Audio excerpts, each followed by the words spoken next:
Hi, my name is Samuel Shropshire. I'm an American citizen living in Saudi Arabia. I came here in November 2011, not knowing anything about Islam or the Prophet Muhammad, peace be upon him. Most of what I had heard was extremely negative.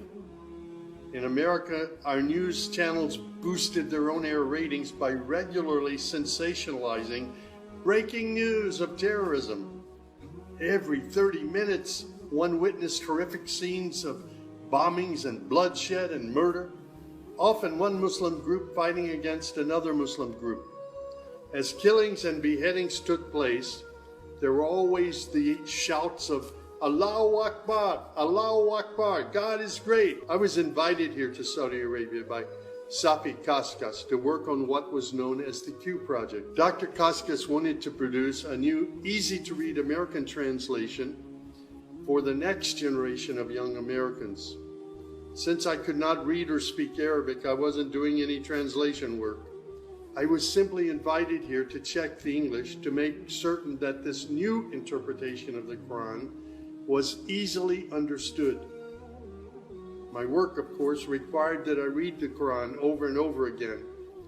Well, as you can imagine, having no knowledge of Islam, I had hundreds and hundreds of questions. I was shocked as I read to find that Jesus, peace be upon him, was often mentioned in the Quran. Jesus was presented as one of the greatest prophets. And even the story of the virgin birth was mentioned there. Many of the miracles that Jesus had done, I found them in the Quran. There were even a couple of Jesus miracles mentioned in the Quran that were not mentioned in the Bible. Evenings were mostly spent alone in a bedroom that had been set up for me in Dr. Safi's office. At night, I would stand on the balcony of that building and I would look across a very busy boulevard to a mosque. And I would hear the calls to prayer. I would see men and women coming to the mosque and leaving the mosque. Children were playing football in the mosque parking lot. Except for the minaret, it appeared to me to look like a typical Christian church in America. My heart longed to be in that mosque. I felt compelled by God to go there. A few months later, I got up the courage to walk down the street and to knock on the door of Taqwa Mosque. Now, nobody knocks on the door of a mosque. Normally, they just open the door and they walk right in. But I was not sure how I'd be received, so I stood there knocking until someone came to the door. That person simply said, "May I help you?" I said, "My name is Samuel. I'm a Christian from the United States. Is it okay if I come inside?" And that man, Shafiq Zubir, who was the caller to prayer, he reached out and he hugged me and he said, "Of course, come in." I sat in the back of the mosque during prayer times for 3 days. I didn't understand what was going on.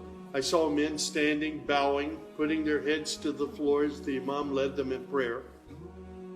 I had little knowledge about what was happening, but I felt God's presence in that mosque.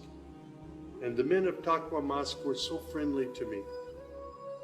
After 3 days, I asked Shafiq if he could teach me the first surah of the Quran, Al-Fatiha. This was a necessary element in praying the 5 daily prayers. I was memorizing sounds, but I didn't know what the sounds meant. So I started comparing them with an English translation I had, and I realized that there was nothing in Al-Fatiha that was inconsistent with Christian teaching. There I read the encouraging words that God was the most merciful, the distributor of mercy and forgiveness. My heart was being strangely touched by the words of the Quran and the love displayed by the men of Taqwa Mosque. Dr. Sadiq Malki would later drive me to the Islamic Education Foundation in Al-Hamra neighborhood of Jeddah, where I said Al-Shahada. According to Islam, we're all equal. There's none above another. There are scholars, but their role is educational. As for the relationship with God, it's personal, it's direct. The faith itself is simple and clear. It's summed up in just 6 points. There is one true God who is unlike any other being. He is neither born nor does he give birth. He has neither spouse nor offspring. Nothing is comparable to him. He's all-powerful. He knows everything perfectly. He is the most merciful. Secondly, a belief in angels who are indeed the servants of God. They obey God's bidding and they do whatever they're commanded to do. They don't have any free choice.